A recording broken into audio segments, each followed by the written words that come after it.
Good morning. Welcome to another episode of David Michael Wood's Unfiltered. Here is a little bit of clips from Riley Gaines on this Leah Thomas This national situation. championships, right? This national championships where we had Leah Thomas, who is a male, a man, self-identifying as a woman. We were told we fully had to treat this person as a woman, right? This same national championships, we had another athlete who was transitioning. But this athlete is a female who was then self-identifying as a man from Yale. Izzy now goes by the name of Isaac. And we were told we fully had to treat this person as a man. Optics purposes here, to give you perspective of what this looked like from our eyes. Okay, finals of the 100 freestyle. Top 8 women in the entire nation. Air quotes women. Air quotes women. Yeah, for those that don't have video, air quotes women.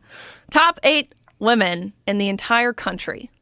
And you've got a 6'4" man in a women's swimsuit with a bulge next to a woman wearing only a Speedo with nothing covering her top. Your reaction was my reaction, because I'm sitting there watching this. I'm thinking to myself, it's me.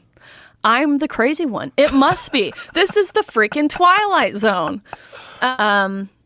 Really what had thrusted me over the edge into no longer being willing to lie, ultimately, is he and I raced in the 200 freestyle. This is the day after he swam the 500 freestyle and won a national title, beat out Olympians, beating out American record holders, right? Keep in mind, these aren't scrubs. They're the most impressive and accomplished female swimmers this world has ever seen.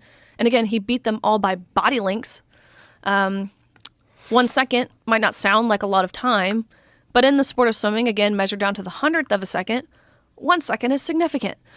He beat the entire nation of women by almost 2 full seconds. Even the time he went last year would have beat every girl in the country this past season by nearly 2 full seconds. Making him the first man to win a Division I NCAA women's title, trailblazer. But the second day of competition, the day after this, he and I race in the 200 freestyle. So, look, we get on the blocks, dive off, swim 8 laps of freestyle, touch the ball at the end. I look up at the scoreboard, and almost impossibly enough, Joe, we had gone the exact same time. Meaning, of course, we had tied, which is it's incredibly embarrassing for a 6'4" man to not even be able to beat like a 5'5" female. But again, going a minute and 40-ish seconds and not even 1/100th separated us. You can't tell me that's not divine intervention. But tied, we get out of the water. We go, you can see here, we both went 143.40. Not one of us going 143.39 or 143.41 tying. Get out of the water, go behind the awards podium. The NCAA official looks at both Thomas and myself.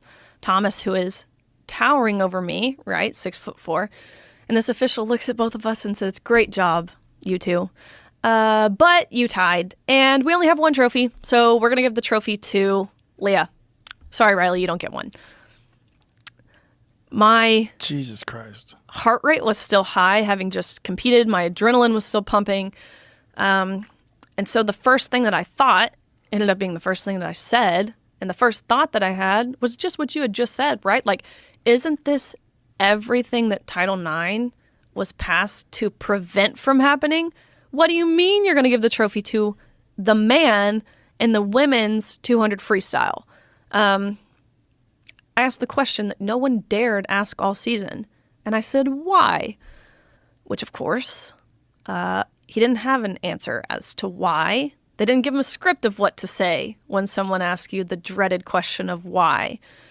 And so his first excuse he came up with, he's stumbling on his words, and he's, we're actually just doing this in chronological order, he said.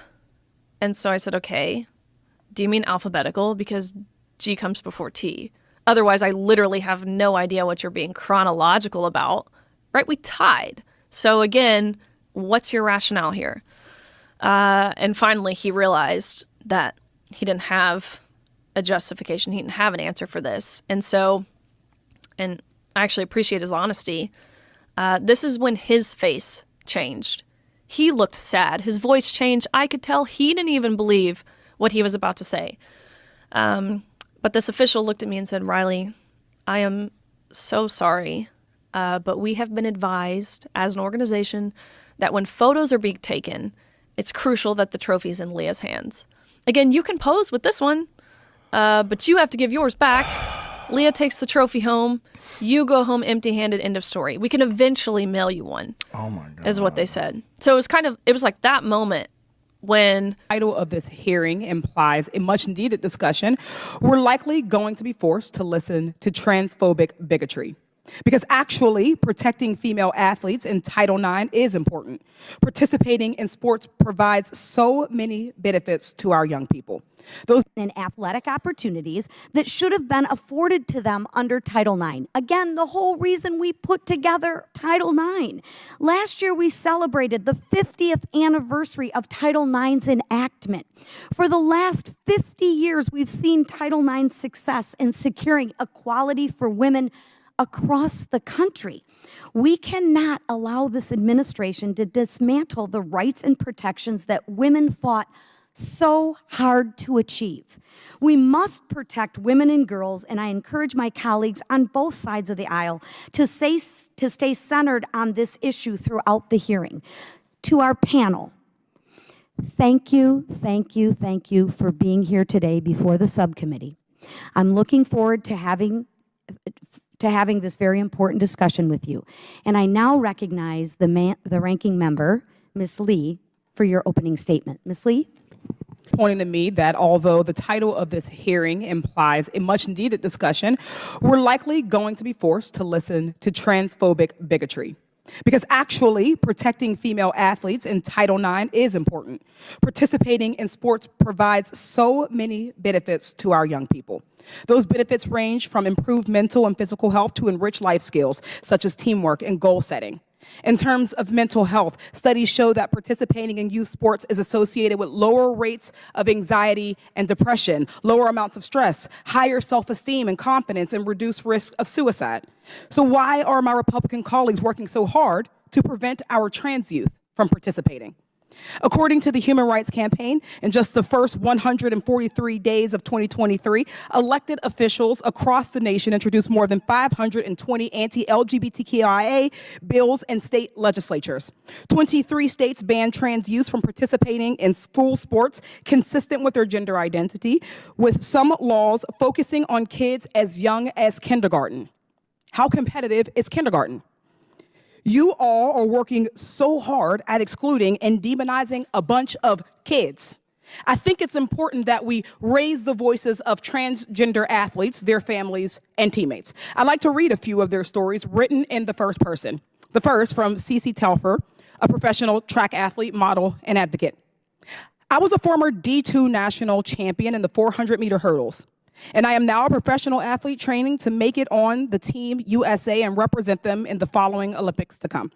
Sports have given me a plethora of things, but mainly sports have given me strength, taught me how to overcome fear and stand up when defeated. Sports have given me collaborative skills that was developed throughout the years of being an athlete and having teammates. Sports taught me how to stay focused and committed, along with the necessary skills that sports has taught me and giving me clarity and freedom. Transgender women and girls, transgender people are not a threat. We don't play sports to cheat. We deserve the rights as any other women because that's what we are. There are rules and regulation that define our ability to compete. The narratives. I was diagnosed with depression and anxiety. I was finally approved to play on a girls' team in the spring of my sophomore year of high school. Playing on a girls' team has been an incredible experience for me. I have made so many friends and improved so much despite starting so late. My teammates treat me just like everyone else on the team. So do my coaches. My team is part of my family. We are all so different. In April of 2023, the Department of Education proposed a rule that, if adopted, would reverse this presumption. Under the proposed rule, women's sports aren't just for women. Therefore, anyone who simply says they are a woman, unless a particular school can demonstrate to the satisfaction of the Department of Education that keeping a particular team female meets important educational objectives. The new rule mandates that every school in the country must demonstrate the unfairness of male participation on each specific women's team that they offer and develop rules that minimize harm to trans-identified athletes. But what about the harm to us? Who is working to minimize the harm done to female athletes? Let me be perfectly clear.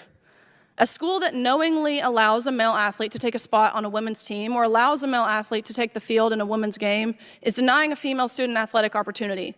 And that is sex-based discrimination, and it violates Title IX. In April of 2023, the Department of Education proposed a rule that, if adopted, would reverse this presumption. Under the proposed rule, women's sports aren't just for women. They're for anyone who simply says they are a woman, unless a particular school can demonstrate to the satisfaction of the Department of Education that keeping a particular team female meets important educational objectives. The new rule mandates that every school in the country must demonstrate the unfairness of male participation on each specific women's team that they offer and develop rules that minimize harm to trans-identified athletes. But what about the harm to us? Who is working to minimize the harm done to female athletes? Let me be perfectly clear. A school that knowingly allows a male athlete to take a spot on a women's team or allows a male athlete to take the field in a women's game is denying a female student athletic opportunity. And that is sex-based discrimination, and it violates Title IX, regardless of what the new regulations might say. It is my sincere hope that members of this committee will take action to stop the Biden administration's illegal and administrative rewrite of Title IX. Of course, there is a place for everyone, regardless of gender identity, regardless of sexual orientation, regardless of race or what sports you play. There's a place for everyone to play sports in this country. But unsafe, unfair, and discriminatory practices towards women must stop. Inclusion cannot be prioritized over safety and fairness. And Ranking Member Lee, if my testimony makes me transphobic, then I believe your opening monologue makes you a misogynist. Thank you. Former Leah Thomas is speaking out in her first TV interview, now saying she did not transition to gain a competitive advantage, but now many on the left are trying to cancel anyone that doesn't automatically heap praise on Leah Thomas. Now, even tennis legend, and I mean legend, Martina Navratilova, she's facing blowback after the 18-time Grand Slam winner, an amazing player, told the New York Times, quote, "If I faced the male equivalent of Leah in tennis, that's biology, I would have no shot, and I would have been livid." Here with reaction, a former Olympian herself, Fox News contributor Caitlyn Jenner, along with Fox News contributor Tammy Bruce. Good to see you both. You know, I saw your comments, Caitlyn. You said, you were right, she followed the rules as they're written. Problem is, the rules are not fair, which you have acknowledged on this program. That's the problem. It certainly is. You know, this is not Leah Thomas's fault. It's really the woke world that's out there right now. Gave Leah Thomas the ability to honestly take away medals from other athletes. She played by the rules, but my beef has been with the NCAA. They've got to harden these rules because the NCAA should be out to protect women's sports. You know, transitioning, I really feel like it comes with responsibility and integrity. And I think in the Good Morning America show that she did, I think there was a lack of that. It was all about her and her happiness, where, you know, when she was a male swimmer just a few years ago, she wasn't happy at all. Now she's all of a sudden happy. Well, I am into happiness. I am glad she is happy. But she did it at the expense of the other female athletes. You know, individual happiness here in Leah's case cannot take priority over the undeniable biological fact that she's trans and has a massive physical advantage over the other athletes. I mean, you see her on the blocks, and I can see the girl standing next to her. If you look up to her, she's very tall. And the girl's thinking, I can't beat that. You know, I'm going for second place. And it shouldn't be that way. And the NCAA has to protect women's sports. And now they want to take it to the Olympics. Tammy, what's your thoughts on it? Well, clearly, the rules do have to change. Caitlin is absolutely right. The rules are not written with this kind of situation in mind. And I would disagree just slightly with Caitlin. She's right. It's about the woke society. But whenever the rules that we all live under seem to be really absurdly ridiculous, it does come down to character. It comes down to the nature of who we are, about whether or not we are going to take advantage of rules that were written and set for something entirely different without certain expectations. And this is when it comes down to what we've been seeing with Leah Thomas, and I've been saying this for quite some time. This has nothing to do with transgenderism at this point. It is about character, and it's about selfishness. It's about self-indulgence. It's about narcissism. And Caitlin wasn't kidding when she was talking about happiness. Leah noted that when she competed against men, that she was miserable. And when she competes against women, she's happier. Well, she's winning more. She did not win like this against men. And when you talk about the Olympics, Sean, there would be no real chance to even compete, at all, let alone be assigned onto the Olympic swimming team. So this is a remarkable examination about self-indulgence and malignant narcissism, even when it comes to what you're willing to do to others in order to get what you want when it is inherently and completely unfair. So that's what this is. The transgender people that are out there, Caitlin, a very good example of someone who's transitioned, who has character. This is about individual attitudes. This is about who we are as people. Well, that's a good point. Not about the transgender issue at all. You know, Caitlin, we talked about this. You drive the ball, to what, 285, 300 yards. I'm never playing golf with you, by the way, ever. I don't need to be humiliated. I'll be your caddy. I'll be Caitlin's caddy, though. That's all right. Well, maybe we'll do it for charity. Cash. All right, but a lot of it. But the point is, you wouldn't play even a senior event because you feel you have that advantage. We have about 30 seconds.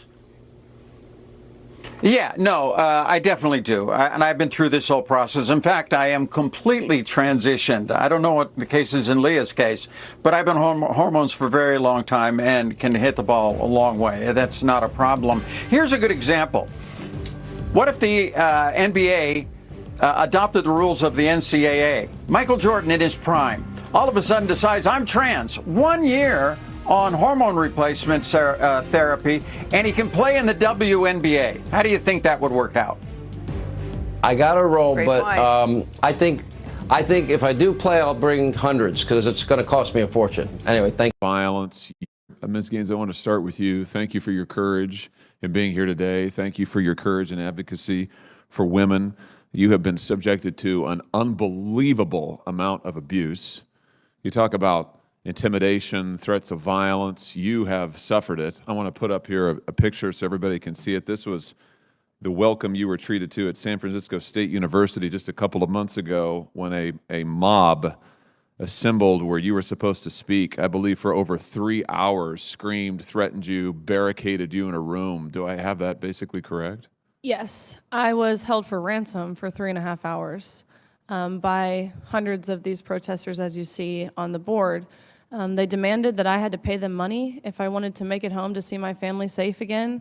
The law enforcement in San Francisco, I respect, and I think law enforcement is what's brave, not me, and I respect all law enforcement, but the law enforcement I was met with in San Francisco, in my opinion, failed miserably in effectively doing their job. They had mentioned that it was not ideal for them to be seen as anything other than an ally to this community. And that was made very obvious in the treatment and effectiveness of removing me safely from that situation. Why were you threatened and barricaded into a room and held for ransom for hours on end? I mean, what was it you were saying that was so terrible? I was invited to speak on my experience of my senior year in competing against a male. Nothing opinionated about what I shared. It was sheerly the exact lived experience of what me and my teammates and fellow competitors dealt with. And so I spoke. After my speech, there was, of course, a lot of protesters in the room, which I'm totally fine with people protesting. It's their right to protest. But what I'm not fine with is when it does turn violent in the way that it did. Because protesters afterwards, they rushed into the room. They turned off the lights. They rushed to the front. myself and others were assaulted, and that's ultimately when I was held for hostage for 3.5 hours. It's just unbelievable, unbelievable. Thank you for your courage in the midst of that. Let's talk a little bit about the message that you were sharing, and you started to talk about it in your opening statement. Just tell us about your experience, because nobody can question your experience. I don't think anybody sitting at the table, and certainly nobody at this podium, has had the experience that you have had. You were talking about just the incredible surprise, shall I say, to put it gently, of finding a biological man, a 6'4" biological man in your locker room, and having to accept that without being asked about it, without being told about it even. What was that like for you? Tell us about that. Again, we only became aware we would be undressing next to a man was when we had to see a man undressing while we were simultaneously undressing. And so I immediately left the locker room, and I went up to one of the officials on the pool deck, and I said, what are the guidelines to allow a man into our locker room? I know the guidelines for the competition, but what are the guidelines for the locker room? And he so nonchalantly said back, oh, we actually got around this by making locker rooms unisex. And so I'm thinking to myself in these brief moments, first and foremost, you just admitted this is a male by acknowledging how you had to change your rules to make the locker rooms unisex. You acknowledge that we do not share the same sex, first and foremost. Secondly, unisex? Any man could have walked into our locker room, any coach, any official, any man who wanted to would have had full reins to, and bare minimum, we weren't forewarned about it. And that's the traumatizing part. Of course, the experience in and of the locker room itself is traumatizing, but I think for me, it was so easy for them to dismiss our rights to privacy. Senator Durbin, in your opening statement, you had mentioned this rhetoric. It's, you had mentioned that, what message does it send to trans individuals? And my combat to that is, what message does this send to women, to young girls who are denied of these opportunities?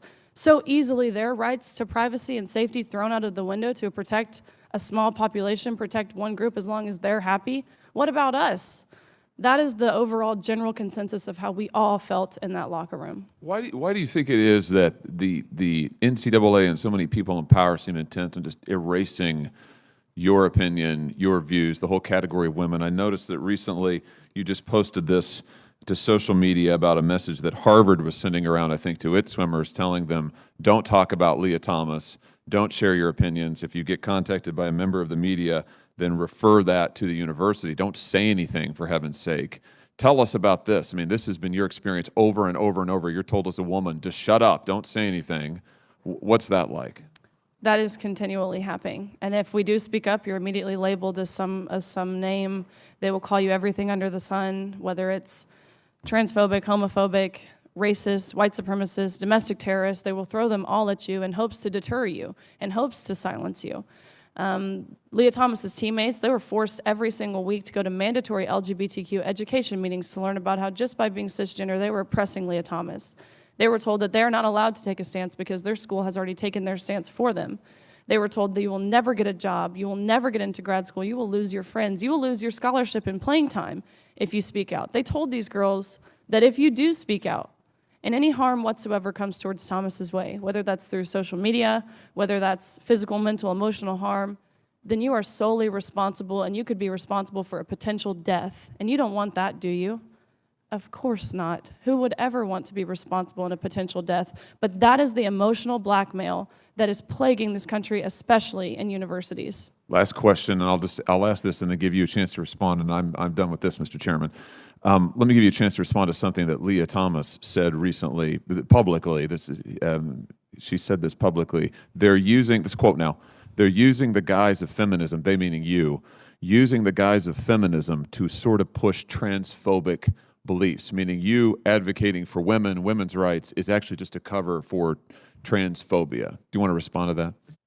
Feminism is not a fluid term. The original and the meaning of what it means to be a feminist is to uphold, respect, honor, embrace, and celebrate women on our own physical ceilings, our own uniqueness. That term has not changed. And what this really is a male mansplaining what it is to be a feminist, which I honestly think is pretty ironic, and it's something we've seen before. Thank you, Senator Hawley. Thank you for watching another episode of David Michael Woods Unfiltered. Make sure you hit that subscribe button, give the video a like, and share it with a friend so we can help the channel grow. Thank you and have a blessed day.